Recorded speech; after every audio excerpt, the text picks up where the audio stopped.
Assalamualaikum warahmatullahi wabarakatuh.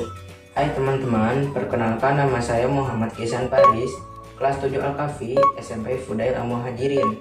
Pada kesempatan ini, saya akan mempresentasikan tentang gempa bumi dan pengurangan risiko bencananya. Nah, sekarang kepada kalian, saya akan menjelaskan terlebih dahulu pengertian gempa bumi. Pengertian gempa bumi.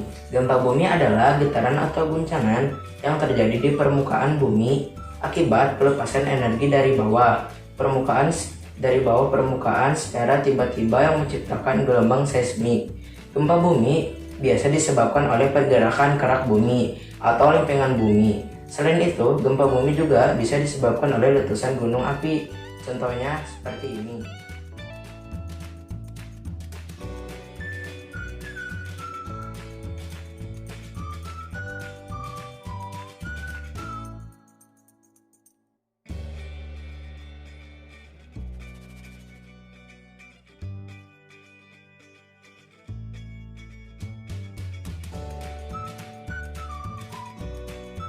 Gempa bumi juga bisa diartikan sebagai suatu peristiwa bergetarnya bumi akibat pelepasan energi di dalam bumi secara tiba-tiba yang ditandai dengan patahnya lapisan batuan pada kerak bumi. Frekuensi gempa bumi di suatu wilayah mengacu pada jenis dan ukuran gempa bumi yang dialami sebagai periode waktu. Gempa bumi diukur dengan menggunakan alat seismometer. Momen magnitudo adalah skala yang paling umum di mana gempa bumi terjadi untuk seluruh dunia. Skala Richter adalah skala yang dilaporkan oleh Observatorium Seismologi Nasional yang diukur pada skala besarnya lokal 5 magnitudo. Kedua valid gempa 3 magnitudo adalah lebih sebagian besar hampir tidak terlihat dan besarnya 7 kali lebih berpotensi menyebabkan kerusakan serius di daerah yang luas tergantung pada kedalaman gempa. Bumi terbesar bersejarah besarnya telah lebih dari 9 skala Richter meskipun tidak ada batasan besarnya. Gempa bumi besar terakhir besarnya 9, atau lebih besar adalah 9, magnitudo, yaitu gempa di Jepang pada tahun 2011. Dan itu adalah gempa Jepang terbesar sejak pencatatan dimulai. Intensitas getaran diukur pada modifikasi skala Mercalli. Jenis gempa bumi. Jenis-jenis gempa bumi dibedakan menjadi 2, yaitu berdasarkan penyebab dan kedalamannya. Berikut ini merupakan penjelasannya. Yang pertama, berdasarkan penyebabnya. Menurut penyebab terjadinya gempa bumi dibedakan menjadi 3 jenis, yaitu 1. Gempa vulkanik. Gempa bumi vulkanik adalah gempa bumi yang disebabkan oleh letusan gunung berapi. Contoh, gempa gunung Bromo, gempa gunung Unana, gempa gunung Krakatau.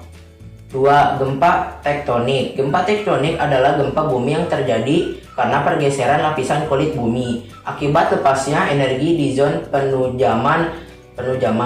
Gempa bumi tektonik memiliki kekuatan yang cukup dahsyat. Contoh, gempa Aceh, Bengkulu, Pangandaran.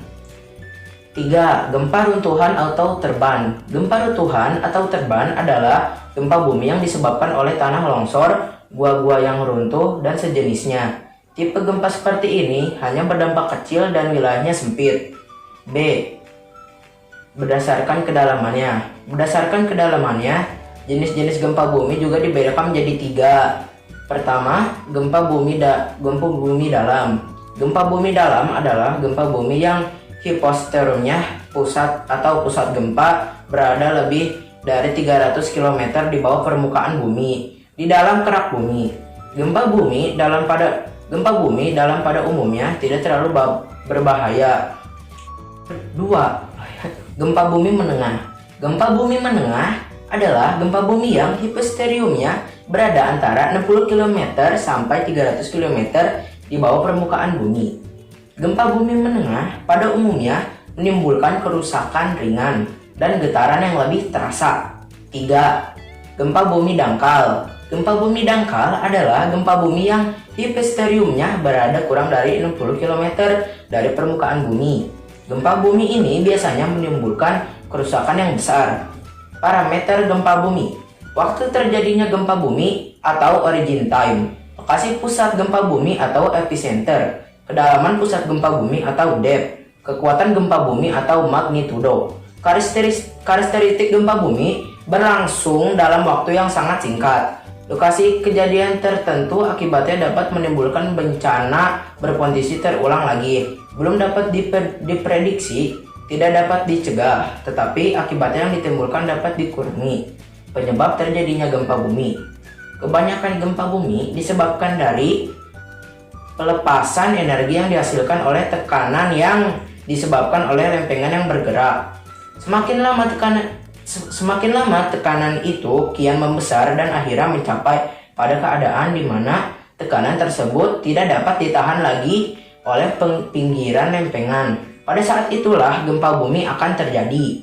Gempa bumi biasanya terjadi di perbatasan lempengan-lempengan tersebut. Gempa bumi yang paling parah biasanya terjadi di perbatasan lempengan kompresional dan translasional. Gempa bumi fokus dalam kemungkinan besar terjadi karena materi lapisan litosfer yang terjepit ke dalam mengalami transisi fase pada kedalaman lebih dari 600 km. Beberapa gempa bumi lain juga dapat terjadi karena pergerakan magma di dalam gunung berapi. Gempa bumi seperti itu dapat menjadi gejala akan terjadinya letusan gunung berapi. Beberapa gempa bumi jarang namun juga terjadi karena menumpuknya massa air yang sangat besar di balik dam, seperti dam Karbia di Zambia, Afrika. Sebagian lagi jarang juga dapat terjadi karena injeksi atau ekstraksi cairan dari ke dalam bumi. Injeksi atau ekstraksi cairan dari ke dalam bumi, contoh pada beberapa pembangkit listrik tenaga panas bumi dan di Rocky Mountain Arsenal. Terakhir, gempa juga dapat terjadi dari peledakan bahan peledak. Hal ini dapat membuat para ilmuwan memonitor tes rahasia senjata nuklir yang dilakukan oleh pemerintah. Gempa bumi yang disebabkan oleh manusia seperti ini dinamakan juga seismisitas terinduksi. Akibat gempa bumi. Akibat yang ditimbulkan oleh gempa bumi diantaranya adalah 1. Dampak fisik, bangunan banyak yang hancur atau roboh. Tanah lungsur akibat goncangan.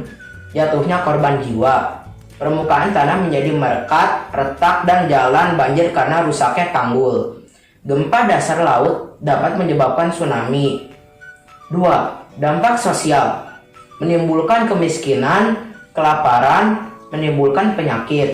Sekarang, apa yang harus kita lakukan saat terjadinya gempa bumi? Pertama, jangan panik, karena panik dapat membuat Anda tidak dapat berpikir jernih dan mengambil tindakan yang tepat. Kedua, segera cari tempat terbuka dan hindari berada dekat dengan bangunan, pohon, serta tiang listrik.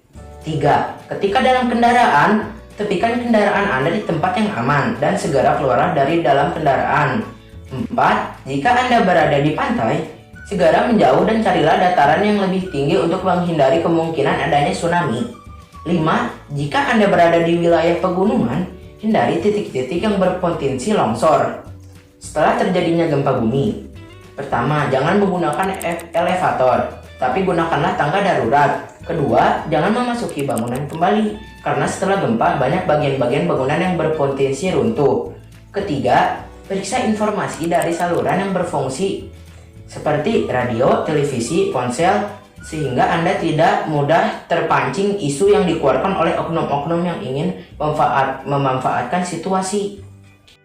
Teman-teman, demikian penjelasan tentang gempa bumi dan pengurangan risiko bencananya. Semoga menambah pengetahuan kita dan selalu waspada terhadap gempa bumi. Terima kasih atas perhatiannya. Wassalamualaikum warahmatullahi wabarakatuh.